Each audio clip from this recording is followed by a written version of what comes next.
4G ये antenna है। अगर आपकी छत के ऊपर सिग्नल आते हैं तो आप कमरे में ले जाना चाहते हैं, सिर्फ इस काम के लिए इस्तेमाल होता है। अगर छत के ऊपर सिग्नल नहीं आते तो फिर आप कमरे में ले जाना चाहते हैं तो फिर ये कोई काम नहीं करेगा। बस ये इसी काम के लिए इस्तेमाल होता है। छत के सिग्नल अगर आपके कमरे में नहीं आ रहे तो तब इसका जो एंटीना है वो गोल सी प्लेट जो सिल्वर की वो आप उधर रखें जहाँ पर सिग्नल आ रहे हैं, और वो जो इसके कनेक्टर्स हैं वो डिवाइस को लगाएं। याद रखें इसके जो कनेक्टर हैं उनको कहते हैं TS9।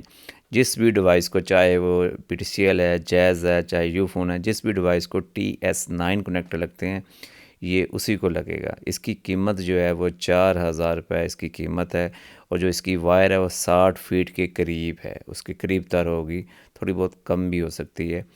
तो ये देखें मैं आपको क्लोज़ करके दिखा रहा हूँ। ऑर्डर देने के लिए आपने नीचे लिंक होगा वेबसाइट का, वहाँ पर आप टच करेंगे तो आगे आप ऑनलाइन ही आप इसका ऑर्डर दे सकते हैं।